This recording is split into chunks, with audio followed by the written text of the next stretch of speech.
ഏറ്റവും പ്രധാനം അദ്ദേഹം ഇപ്പോൾ പറഞ്ഞ ഒരു വസ്തുതയാണ്, അതായത് കൗൺസിലിംഗ്.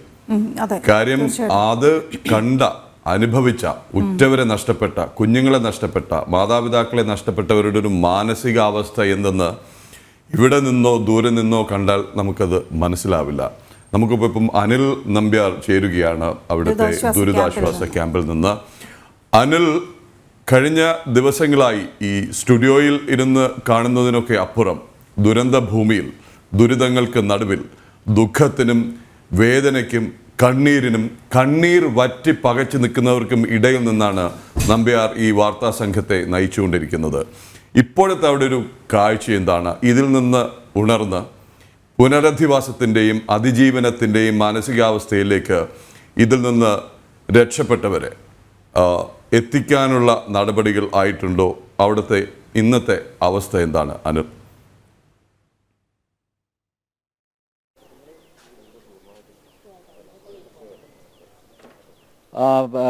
പ്രദീപിള്ള, ഞാനിപ്പോൾ നിൽക്കുന്നത് മേലെ അരപ്പറ്റ സ്കൂളിലാണ്.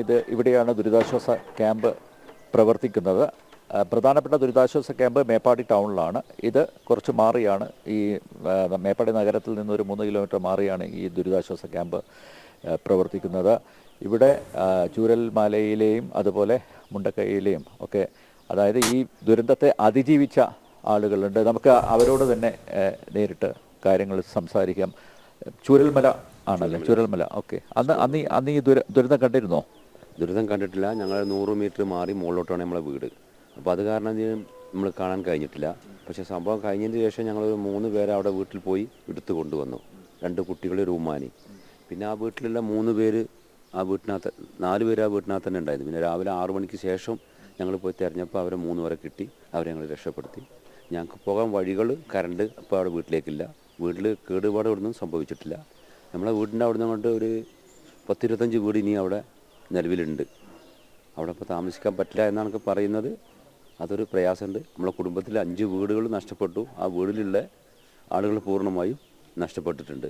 പിന്നെ നമ്മളെ വീട്ടിൻ്റെ താഴോട്ട് 100 മീറ്റർ മാറിയാണിത് സംഭവം. അവിടുന്ന് ആ 100 മീറ്റർ താഴോട്ടുള്ള എല്ലാ വീടുകളും നഷ്ടപ്പെട്ടിട്ടുണ്ട്. അവർക്കാർക്കും യാതൊരു ഗതിയും ഇനിയില്ല. അവർ എന്ത് ചെയ്യുമെന്ന് ഇനി പറയാൻ കഴിയില്ല. ആ അവസ്ഥയിലാണ്. ഞങ്ങളുടെ എല്ലാ വസ്തുക്കളും നഷ്ടപ്പെട്ടു. ഞങ്ങളിപ്പോൾ ആരുമില്ലാത്തൊരു ഗതിയിലാണ്. നമ്മളെ സർക്കാരിനെ കൊണ്ട് എന്താ ചെയ്യാൻ കഴിയുമെന്ന് വെച്ചാൽ അത് ചെയ്തു തരിക. അത്രേ നമുക്ക് പറയാനുള്ളൂ. അവിടെ ഉള്ളവരെ, ഞാൻ കഴിഞ്ഞ 4-5 ദിവസം അവിടെ ഉണ്ടായിരുന്നു. അവിടെ ഉള്ളവരെല്ലാം അല്ലേ ഒറ്റക്കെട്ടായിട്ട് പ്രവർത്തിക്കുന്നവർ, പരസ്പരം അറിയുന്നവർ, അല്ല ഒരു കുടുംബം പോലെ കഴിയുന്നവർ. പ്രത്യേകിച്ച് അവിടെയുള്ള ഓട്ടോ ഡ്രൈവർമാരും അവിടെ ഹോട്ടൽ നടത്തുന്നവരൊക്കെ പറഞ്ഞത് വൈകുന്നേരങ്ങളിൽ എല്ലാവരും ഒരുമിച്ചിരുന്ന് സംസാരിക്കാറുണ്ട്, ഒരു കുടുംബമായിട്ട്. അവിടെ ജാതിയോ മതമോ വർഗമോ വർണ്ണമൊന്നുമില്ല. ഞങ്ങളെ വീട് ഞങ്ങൾ പാടികളിൽ താമസിക്കുന്ന ആളുകളാണ് കാലങ്ങളായിട്ട്. നമുക്കിപ്പോൾ 62 വയസ്സായി. ഈ 60 വയസ്സും അവിടെ ഞങ്ങൾ കുടുംബങ്ങൾ ഒരു പാടിയിൽ, ഒരു ചുമരിൻ്റെ അടിയിൽ, അവിടെ ജാതിയോ മതമോ ഒന്നുമില്ല. ഞങ്ങളാ ബന്ധം എന്ന് വെച്ചാൽ ഞങ്ങൾ എസ്റ്റേറ്റ് ബന്ധമാണ്. അപ്പോൾ ഞങ്ങൾ ഒരു ലൈനിൽ 6 കുടുംബങ്ങളാണ് ഉണ്ടാകുക. ആ കുടുംബങ്ങൾ ഒത്തൊരുമിച്ചാണ് അവിടെ ജീവിച്ചിട്ടുള്ളത്. അവിടെ യാതൊരു പ്രയാസങ്ങളോ ബുദ്ധിമുട്ടോ ഞങ്ങൾക്ക് ഇന്നേ വരെ ആ നാട്ടിൽ ഉണ്ടായിട്ടില്ല. ഇപ്പോൾ പുത്തുമല ഉരുൾപൊട്ടി 19, അതിൻ്റെ ശേഷം എല്ലാ വർഷവും ഉരുൾ പൊട്ടുന്നുണ്ട്. എന്നാൽ ഇത്ര രൂക്ഷമായിട്ടില്ല. ഇപ്പോഴാണ് ഇത്രയും രൂക്ഷമായിട്ട് ഇത്രയും നാശനഷ്ടങ്ങളും ഒക്കെ ഉണ്ടായിട്ടുള്ളത്. മുണ്ടക്കൈ എന്ന പ്രദേശം ഇല്ല. അവിടെ വളർന്ന ആളാണ് നമ്മൾ പിന്നെ ഷിഫ്റ്റ് ചെയ്താണ് സ്കൂൾ റൂട്ടിലേക്ക്. അപ്പോൾ അങ്ങനെയൊക്കെ ഞങ്ങളുടെ ജീവിതങ്ങൾ. അതുകൊണ്ട് എന്താ പരമാവധി എല്ലാവരും ചെയ്യുന്നതൊക്കെ ചെയ്തു തരിക, അത്രേ ഉള്ളൂ. ആര് ചെയ്താലും നമുക്ക് അത് ഒക്കില്ല. എന്നാലും ഇപ്പോൾ വളരെ പ്രയാസത്തിലാണ് ഞങ്ങൾ ജീവിക്കുന്നത്. ഇതിപ്പോൾ ഈ ദുരിതാശ്വാസ ക്യാമ്പിൽ നിന്ന് ഇറങ്ങിക്കഴിഞ്ഞാൽ എങ്ങോട്ട് പോകുന്നുള്ള ഒരു ആശങ്ക ഉണ്ടല്ലോ. നിങ്ങളുടെ വീട് അവിടെ ഉണ്ട്, പക്ഷേ ആ ചൂരൽമല പ്രദേശത്തിന് താമസിക്കാൻ പറ്റില്ല എന്നുള്ളതാണ് പൊതുവെ കേൾക്കുന്നത്. അപ്പോൾ സർക്കാർ ചില സഹായങ്ങളൊക്കെ പ്രഖ്യാപിച്ചിട്ടുണ്ട്. അപ്പോൾ ആ പ്രതീക്ഷയെ തന്നെയാണോ? ആ പ്രതീക്ഷ എന്ന് പറഞ്ഞാൽ ഇപ്പോൾ അടുത്തൊന്നും ഇപ്പോൾ അത് നടക്കില്ലല്ലോ. നമുക്കൊരു വീട് കയറി നിൽക്കുന്ന ഇനി വാടക വീടെല്ലാം നിവർത്തില്ല. പിന്നെ താൽക്കാലികമായിട്ട് ഞങ്ങൾക്ക് ഈ മഴ പോകുന്നത് വരെ റോഡ് കറണ്ട് റെഡിയാക്കി നമ്മൾ ഈ പറഞ്ഞ മാതിരി ആ കുടുംബങ്ങൾക്ക് അവിടെ കുറച്ച് താമസിക്കാം. അടുത്ത മഴക്കാലം വരുമ്പോഴത്തേന് ഈ വീടുകളൊക്കെ ആകുകയാണെങ്കിൽ നമ്മൾ ഇങ്ങോട്ട് തിരിച്ച് പോരണം. അടുത്ത മഴക്കാലത്ത് അവിടെ നിൽക്കാൻ കഴിയില്ലല്ലോ ഈ അവസ്ഥയിൽ. അവിടെ നിന്ന് കഴിഞ്ഞാൽ നമ്മളെ സഹായിക്കാൻ ആരും ഉണ്ടാവില്ലല്ലോ. ഇങ്ങനെ ഒരു ചുറ്റുപാടുണ്ട്. ഇപ്പോൾ നമ്മളിപ്പോൾ എവിടെ കുട്ടികളെ സ്കൂൾ, മദ്രസ് ഇതൊക്കെ പോകേണ്ടതുണ്ട്. അതൊക്കെ എന്ത് ചെയ്യും? ഞങ്ങളെ ജോലി സംബന്ധമായിട്ട് എന്ത് ചെയ്യാൻ കഴിയും? നമുക്കിനി ജോലി കിട്ടണ്ടേ ജീവിക്കണമെങ്കിൽ? സർക്കാർ ഇപ്പോൾ എത്ര തന്നാലും നമ്മളെ ജീവിതം മുന്നോട്ട് പോകുമോ? കേന്ദ്രം തന്നാലും കേരളം തന്നാലും നമ്മളെ ജീവിതം മുന്നോട്ട് പോകാൻ പ്രയാസമാണ്. പിന്നെ ഒരുപാട് ആളുകൾ അവിടെ ഒരു രൂപ കയ്യില്ലാത്ത ആളുകളുണ്ട്. അവരും എന്ത് ചെയ്യും ചിലവിന്? ക്യാമ്പ് എന്ന് പറഞ്ഞപ്പോൾ ഇത് സ്കൂളാണിത്, ഇവിടുന്ന് മാറേണ്ടി വരും. ഇവിടെ ശ്വാസതമല്ലല്ലോ. ഇവിടെ കുട്ടികൾ ഉൾപ്പെട്ടാത്ത കുട്ടികളൊക്കെ ഉണ്ട്, അവർക്ക് ഇവിടെ പഠിക്കണ്ടേ. അപ്പോൾ നമ്മൾ മാറിക്കൊടുത്തേ പറ്റൂ. മാറിക്കൊടുത്ത് എവിടെ ഇപ്പോൾ നമ്മളെ താമസിപ്പിക്കുന്നത് ഞങ്ങൾക്ക് യാതൊരു പിടുത്തവുമില്ല. ആ ഒരു ആശങ്കയുണ്ട് അല്ലേ? ഓക്കെ. പ്രദീപിള്ള വീണ, ഇവിടെ ആശാ വർക്കറുണ്ട്, ആരോഗ്യ വകുപ്പും ഇവിടെ സജീവമായിട്ടുണ്ട് ക്യാമ്പിൽ. അപ്പോൾ ആശാ വർക്കർമാരുണ്ട്, ആരോഗ്യ വകുപ്പിലെ പ്രധാനപ്പെട്ട ഉദ്യോഗസ്ഥരും ഉണ്ട്. അവരോട് കാര്യങ്ങൾ ചോദിക്കുക. ഇവിടെ ഇപ്പോൾ 43 കുടുംബം അല്ലേ? 43 കുടുംബങ്ങളുണ്ട്. എങ്ങനെയുണ്ട് ഇവരുടെ മാനസികാരോഗ്യമൊക്കെ? മാനസിക പ്രശ്നമുള്ളവരൊക്കെ നമ്മളെന്നും കൗൺസിലിംഗ് നടത്താറുണ്ട്. നമ്മൾ രാവിലെയും വൈകിട്ടും ഓരോ റൗണ്ട്സും തന്നെ, രാത്രിയിൽ നൈറ്റിന് ചെയ്യുന്നുണ്ട്, രാവിലെ ചെയ്യുന്നുണ്ട്. BP ഷുഗറൊക്കെ നോക്കുന്നുണ്ട്. പിന്നെ അവരോട് കുറച്ച് നേരം സംസാരിച്ചിട്ട് അവരുടെ കാര്യങ്ങളൊക്കെ എങ്ങനെയാണെന്നൊക്കെ കാര്യങ്ങൾ അന്വേഷിച്ചിട്ട് പ്രശ്നങ്ങളുള്ളവർക്ക്, മാനസികമായിട്ട് പ്രശ്നങ്ങളുള്ളവർക്ക് നമ്മൾ കൗൺസിലിംഗ് നടത്താറുണ്ട്. അതുപോലെ ഒരു ഗർഭിണി ഉണ്ടായിരുന്നു ഇവിടെ, ഭയങ്കര പ്രശ്നങ്ങളായിരുന്നു. അപ്പോൾ അവർക്ക് കൗൺസിലിംഗ് നടത്തിയപ്പോൾ അവർ സ്വന്തം വീട്ടിലേക്ക് മാറ്റിയിട്ടുണ്ട്. പിന്നെ ഏത് സമയം 11:30 ആകുമ്പോൾ നമ്മളിവിടെ മെഡിക്കൽ ക്യാമ്പ് എല്ലാ ദിവസവും നടത്തുന്നുണ്ട്. വിവിധ തരത്തിലുള്ള മെഡിക്കൽ ക്യാമ്പുകൾ എല്ലാ ഡോക്ടേഴ്സും വന്നിട്ട് അവർക്ക് വേണ്ട കാര്യങ്ങളൊക്കെ നോക്കി അവർക്ക് മെഡിസിനൊക്കെ നമ്മൾ ചെയ്യാറുണ്ട്. ഫുൾ ടൈം ചെയ്യാറുണ്ട് എല്ലാ കാര്യങ്ങളും. നൈറ്റിലാണ് എന്തെങ്കിലും പ്രശ്നങ്ങളുണ്ടെങ്കിൽ നമ്മൾ ആംബുലൻസിൽ വിളിച്ച് നമ്മൾ നൈറ്റിലൊക്കെ കൊണ്ടുപോകാറുണ്ട്. എല്ലാവരും സേവനങ്ങൾ കറക്റ്റാണ്. പിന്നെ ഫുഡ് കാര്യങ്ങളൊക്കെ എല്ലാം നല്ല ഓക്കെയാണ്. എല്ലാവർക്കും അവർക്ക് വേണ്ട സാധനങ്ങളൊക്കെ, പിന്നെ സാധനങ്ങൾ എത്തുന്നതൊക്കെ നമ്മൾ ടീച്ചേഴ്സ് കൈകാര്യം ചെയ്ത് ഓരോ റൂമുകളിൽ പോയി കൗൺസിലിംഗ് നടത്തി അവർക്ക് ആർക്കൊക്കെ എന്തൊക്കെ വേണമെന്ന് ഓരോരുത്തരോട് ചോദിച്ച് ലിസ്റ്റ് എടുത്തതിന് ശേഷം അവരുടെ റൂമിലേക്ക് അതാത് സാധനങ്ങൾ എത്തിക്കുന്നുണ്ട്. ഫുഡായാലും എല്ലാ കാര്യങ്ങളും കറക്റ്റാണ് ചെയ്യുന്നത്. ഒരു കുഴപ്പമില്ലാത്ത രീതിയിൽ ചെയ്യുന്നുണ്ട് എല്ലാ കാര്യങ്ങളും. അതുപോലെ ഇവർക്ക് ഇനിയിപ്പം പ്രധാനമായിട്ട് ആവശ്യം കൗൺസിലിംഗ് അല്ലേ? കാരണം എല്ലാം നഷ്ടപ്പെട്ട് നിൽക്കുന്നവരാണ്, അവസ്ഥയിലുള്ളതാണ്. അപ്പോൾ നമ്മൾ ഡെയിലി കൗൺസിലിംഗ് നടത്തുന്നുണ്ട്. കൗൺസിലറിനെ വിളിച്ചിട്ട് അവരുടെ റൂം അവിടെ അല്ലെങ്കിൽ ഓരോ റൂമിലേക്ക് പോയിട്ട് നമ്മൾ കൗൺസിലിംഗ് എല്ലാവർക്കും നടത്തി കൊടുക്കാറുണ്ട്.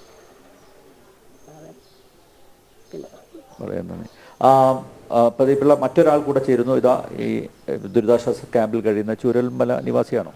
അത് സ്കൂൾ റോഡിലുള്ളതാണ്. സ്കൂൾ റോഡിലാണ്. വീട് നഷ്ടപ്പെട്ടു? എൻ്റെ അനിയൻ്റെയും വേറെ 3 ആളെ വീടും ഒപ്പം വിളിച്ച് നീ പറയാൻ പറ്റില്ല.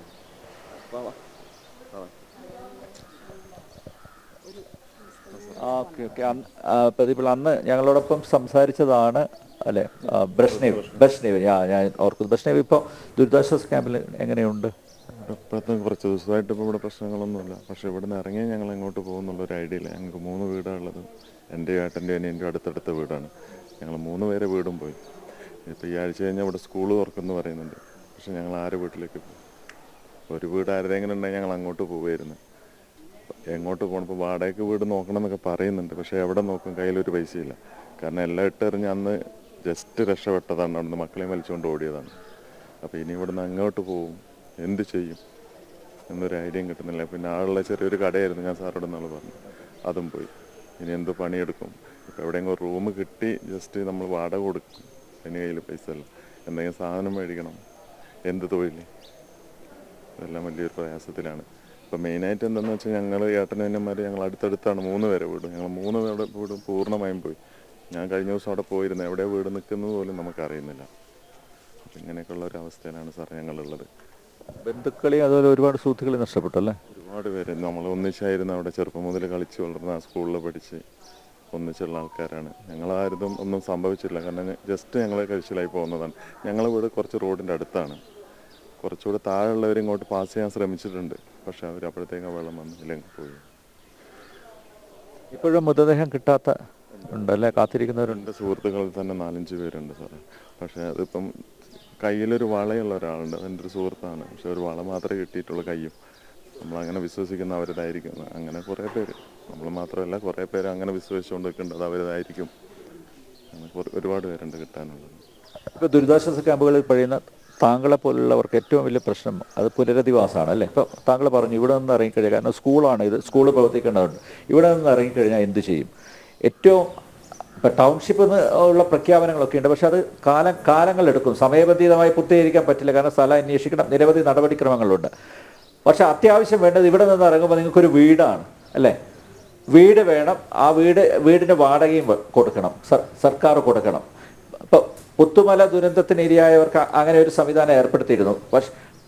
പക്ഷെ ഇതുവരെയായും നിങ്ങളോട് പറഞ്ഞിട്ടില്ല, വാടക വീട് എടുത്തിരുന്നു പറഞ്ഞിട്ടില്ല? ആരും ഒന്നും പറഞ്ഞിട്ടില്ല. സ്കൂളിൽ നിന്ന് ഈ ആഴ്ച ചിലപ്പോൾ മാറേണ്ടി വരും എന്നുള്ള ആരും വന്ന് പറഞ്ഞാലും അങ്ങനെ ഒരു ഇത് കേൾക്കുന്നുണ്ട്. കാരണം ഇത് കുട്ടികൾക്ക് പഠിക്കാനുള്ളതല്ല. അപ്പോൾ അവർക്ക് എന്തായാലും ഇത് പഠിക്കണം. അപ്പം ഞങ്ങൾ എങ്ങോട്ട് പോകും? ഇത് ആരും ഒരു അധികൃതരോ ആരെങ്കിലും വന്ന് ഇതിനെക്കുറിച്ചിട്ട് വാടക നോക്കണമെന്നോ അല്ലെങ്കിൽ ഞങ്ങൾ കൊടുക്കാമെന്നോ തൽക്കാലം എങ്ങോട്ടെങ്കിലും മാറണമെന്നോ പറഞ്ഞിട്ട് ആരും ഒന്നും പറഞ്ഞിട്ടില്ല. പെട്ടെന്നൊരു ദിവസം വന്നത് മാറണമെന്ന് പറഞ്ഞ് ഞങ്ങൾ എങ്ങോട്ട് പോകും? ആകെയുള്ള ഞങ്ങൾ 3 പേരാണ്. 3 പേരെ വീടും പോയി.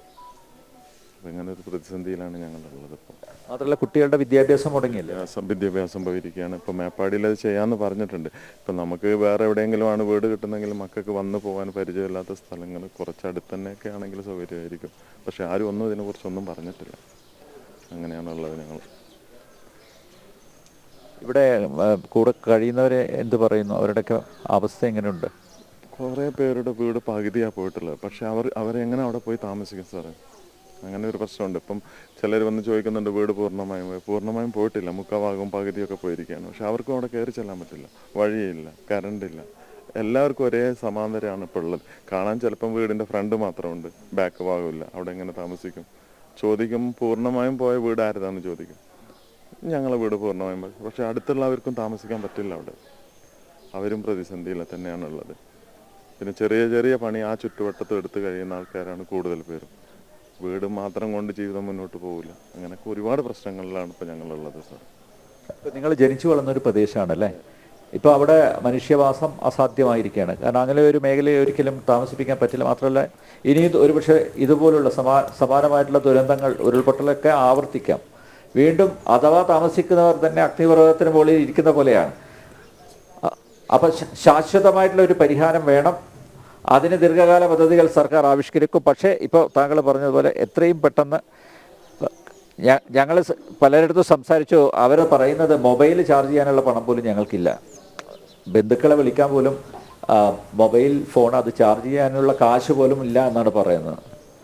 സത്യമാണ് സാറേ. കാരണം അങ്ങനെ നമ്മളെ ഭാഗത്ത് ഉരുൾപൊട്ടലുണ്ട് ചെറിയ ചെറിയ തോതിലേക്ക്. ഇപ്പോൾ 2019 അവിടെ പൊട്ടിയിട്ടുണ്ട് ചെറിയ തോതിൽ.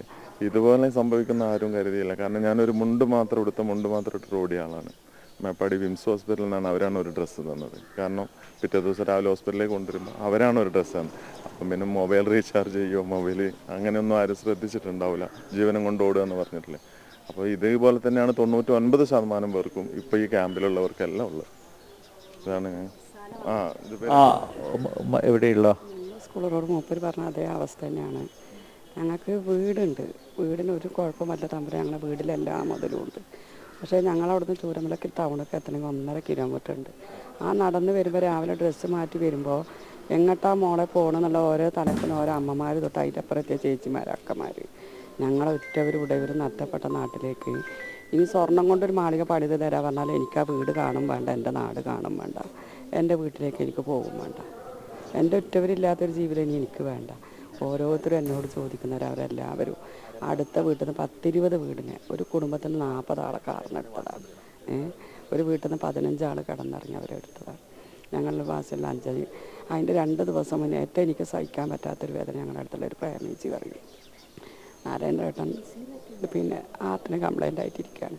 അതിലിടക്ക് വീണിട്ട് കാലിൻ്റെ എല്ല് പൊട്ടിയിരിക്കുന്നു. തൊടൻ്റെ എല്ല് വേറിട്ടിട്ട് അത് അവർ മോന് വേറെ ജോലിക്ക് ബാംഗ്ലൂർ എവിടെ വേണം.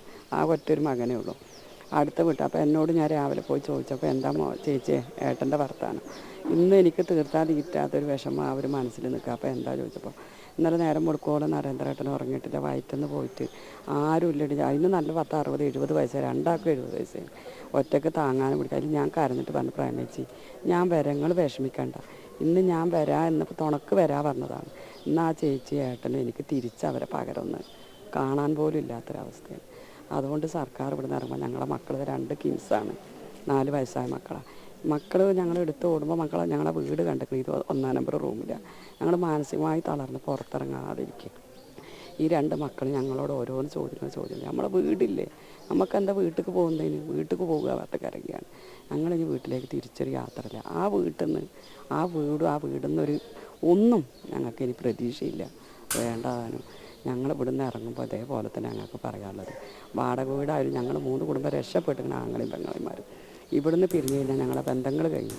എന്താ വെച്ചാൽ ഒരു വീട്ടിൽ ഞങ്ങൾ 15 സെൻറ്റിൽ 3 വീട് വെച്ചിരിക്കുന്നവരാണ്. ആ ബന്ധം ഇനി ഞങ്ങൾ എവിടെ പോകും, എവിടെ വരും? ഒരാളില്ലെങ്കിൽ 2 വീട്ടിലും ആണുങ്ങളില്ലാത്തതാണ്. എൻ്റെ വീട്ടിലും എൻ്റെ മോന് ഓട്ടോ ഡ്രൈവറായിട്ടാണ് തോന്നുന്നത്. അപ്പോൾ ഒരു വീട്ടിലെല്ലാവരും കിടത്തി ഉറക്കിയിട്ടാണ് ഞങ്ങൾ ഈ 3 കുടുംബത്തിൻ്റെ അത്താണി തേടുന്നത്. ഇനി ഞങ്ങളുടെ കുടുംബം 3 കുടുംബം എവിടെ പോയി അത്താണി തേടും? ഈ മക്കളെ ആരെടുത്തിട്ട് പോകും? ആരെ വീട്ടിൽ, ഏത് നാട്ടിൽ, ഇപ്പം നിങ്ങളെ നാട്ടിൽ വന്നാലും ഞങ്ങൾ വന്ന അതിഥിയാണ്. നിങ്ങൾ ഞങ്ങളെ അതിഥിയായിട്ടല്ലേ കാണുള്ളൂ. നിങ്ങളെ വീട്ടിൽ വന്നാൽ അതാ ഉരുളോട്ടലിൽ വന്ന ആൾക്കാരെ. പക്ഷെ ഞങ്ങളെ നാട്ടിൽ ജീവിക്കുകയാണെങ്കിൽ ഞങ്ങളോട് ആരും ഞങ്ങൾ വന്നു കൂടിയരാന്ന് പറയില്ലല്ലോ. ഇനി ഞങ്ങൾ ജീവിച്ചിരിക്കും, നിങ്ങളിതൊക്കെ പറഞ്ഞ് നിങ്ങൾ എത്ര തന്ന് ഞങ്ങളെ സമാധിച്ചാലും, ഞങ്ങൾക്കൊരു വീട് തന്നാലും, ഞങ്ങളെ നിങ്ങൾ എന്തിതാക്കിയാലും, ഞങ്ങൾ ജീവിക്കുന്ന കാലം വരെ, ഞങ്ങൾ മരിക്കുന്നത് വരെ നിങ്ങളെപ്പോലത്തെ ഓരോരുത്തർ വന്നിട്ട് ഞങ്ങളോട് ഇത് ചോദിക്കുമ്പോൾ ഞങ്ങളെ മനസ്സിന്നത് നിങ്ങൾക്കിത് കഴിഞ്ഞ് പോയപ്പെടുന്നിട്ട് കഴിഞ്ഞ് പോയാൽ നിങ്ങളിതെല്ലാം മറന്നു പോകും. നിങ്ങൾ ഞങ്ങൾക്ക് വീട് വെച്ചെന്ന് ഞങ്ങളെ സഹായിച്ചാലും നിങ്ങൾ മറന്നു പോകും. പക്ഷേ ഞങ്ങളെ ഉറ്റവരും കൂടപ്പറപ്പുകളും ഞങ്ങൾ മരിക്കുന്നത് വരെ ഞങ്ങളോട്, ഞങ്ങളൊരു ടൗണിൽ പോയാലും എവിടെ പോലും ഞങ്ങളോട് ഇതേ ആവർത്തിച്ച് ചോദിക്കുക. അപ്പം ഞങ്ങളെങ്ങനെ നോർമലാകും? ഇവിടെ ഡോക്ടർമാരുണ്ട്, എല്ലാം ഉണ്ട്, അവർ വന്നിട്ട് ഞങ്ങളോട് പറയുന്നുണ്ട്, നിങ്ങൾ ഫോണിൽ നോക്കല്ല, ഫോട്ടോ നോക്കല്ല, ഞങ്ങൾക്ക് ഭക്ഷണം ഇഷ്ടം പോലെ തരുന്നുണ്ട്. വയറ് നല്ല വിശപ്പ് ഞങ്ങൾക്കുണ്ട്, വിശന്നിട്ട് ഞങ്ങൾക്ക് നിൽക്കാൻ വയ്യ. ആ ഭക്ഷണത്തിൽ കൈ കുത്തുമ്പോഴത്തേന് ഞങ്ങളെ ഉറ്റവരെ മുഖമാണ് ഞങ്ങൾക്ക്. ഭക്ഷണം വേസ്റ്റാക്കാൻ പാടില്ല എന്ന് ഞങ്ങളോട് പറയുന്നുണ്ട്. ഞങ്ങൾ പഠിച്ചതും അതാണ്. വയറ് വിശന്ന് ഞങ്ങൾ ഭക്ഷണം വാങ്ങുമ്പോൾ ആ ഭക്ഷണം ഞങ്ങൾക്ക് കഴിക്കാൻ ഞങ്ങൾക്ക് പറ്റില്ല. അപ്പോൾ ഞങ്ങൾക്ക് അവിടെ മുഖം, ഇന്നലെ വരെ എൻ്റെ തലേന്ന് വരെ വിളിച്ച കൂട്ടുകാരികൾ, അനിയത്തിൻ്റെ മക്കൾ, ഏളാമ്മമാരും മൂത്തമ്മമാരൊക്കെ നഷ്ടപ്പെട്ടിരിക്കുകയാണ്. ആ മുഖം മൂർത്തി ഞങ്ങളെങ്ങനെ ഭക്ഷണം. പക്ഷേ ഇവർ വിചാരിക്കുന്ന ഇവർ ഭക്ഷണം വാങ്ങിയിട്ട് വേസ്റ്റാക്കി കളയുകയാണെന്ന് ഇവർക്ക്, നിങ്ങൾക്കായാലും തോന്നിപ്പോവും ഞങ്ങൾ ഭക്ഷണം കളയുന്നത് കാണും. പക്ഷേ ഞങ്ങളെ മാനസികാവസ്ഥ അല്ല ഭക്ഷണം കഴിക്കാൻ. പിന്നെ ഞങ്ങളെ ജീവൻ നിലനിൽക്കണ്ടേ, അതിന് വേണ്ടി ഞങ്ങൾ കുറേ വെള്ളം കുടിക്കും. ഇവിടെ ഏറ്റവും കൂടുതൽ എല്ലാവരുടെ ജീവിതം എന്താ, ഭക്ഷണത്തിന്മേലല്ല, വെള്ളം കുടിച്ച് ഇപ്പോൾ സാമാന്യമായി ഇപ്പോൾ എല്ലാം ജീവൻ നിലനിർത്തുക. അതന്നെ ഞങ്ങൾക്ക് പറയാനുള്ളത്. ഇപ്പോൾ ഇവിടെ ഇരിക്കുന്ന ഓരോ വ്യക്തിയും പണിയില്ലാത്തവരല്ല, മൊബൈലിൽ 10 വയസ്സല്ല. ശരി, അടുത്തുള്ളവരത്തെ എവിടെയെങ്കിലും ഇപ്പോൾ ഞങ്ങൾക്ക് ഞങ്ങളെ ഫ്രണ്ട്സിനെ കാണാൻ പോകണം, ഹോസ്പിറ്റലിൽ മിംസ് കാര്യപ്പറ്റൊക്കെ എടുക്കണം. ഒരു രൂപ ഇപ്പം ഞങ്ങളൊക്കെ വട്ടപൂജ്യത്തിൽ നിൽക്കുകയാണ്. ഞങ്ങൾ പുറത്ത് അയൽവാസിയിലാണ്. ഇപ്പം ഞങ്ങളുടെ അവിടെ കുടിക്കാൻ ചെറിയ മക്കളെയും കൂടി ഇവിടെ ബാത്റൂം കുളിക്കാൻ സൗകര്യം ഉണ്ടെങ്കിൽ കുടിക്കാം. പുറത്തേക്ക് വേണമെങ്കിൽ നമ്മൾ ബസ് കയറണം, നമുക്കൊരു 10 രൂപ വേണ്ടേ? അത് വേണം. നിങ്ങൾ ഇഷ്ടം പോലെ ഇതെല്ലാം ഞങ്ങൾക്ക് കൊടുക്കുന്നുണ്ട്. 10 രൂപ ഞങ്ങൾ ആരെ കയ്യിലില്ല, ഫോണിൽ ചാർജ് ചെയ്യാൻ ഞങ്ങളുടെ കയ്യിലില്ല. അപ്പോൾ അതൊക്കെ ഞങ്ങൾ മാനസികമായിട്ട്, നിങ്ങൾ എല്ലാം തന്നാലും ഞങ്ങളിപ്പോൾ ഈ ഫോണിൽ പൈസയും ചാർജ് ഇതൊന്നുമില്ലാതെ ഞങ്ങൾ മാനസികമായിട്ട് ഫോണെടുത്ത് വിളിക്കാൻ ഞങ്ങൾക്ക് മറ്റ് ജീവിച്ചിരിക്കുന്നവരെ അന്വേഷിക്കണമെങ്കിൽ ഞങ്ങൾക്കൊരവസ്ഥ വേണ്ടേ? അതുപോലെയല്ല ഞങ്ങളെ ബാക്കിയുള്ളവർ ഇപ്പോൾ ഇവിടെ വന്ന് നിങ്ങൾ കാണുമ്പോൾ നിങ്ങൾ പറയും, ഇവർ കാണുമ്പോൾ ഇന്ന ആളുണ്ട്, ഇന്ന ആൾ മരിച്ചു എന്ന് പറയുന്നുണ്ട്. ഇപ്പോൾ സത്യത്തിൽ ഞങ്ങൾ വട്ടപൂജ, ഫോണിൽ പൈസ ഇല്ല, ഒന്നുമില്ല. ഇവിടുന്ന് ഇറങ്ങി അങ്ങോട്ട് പോകും.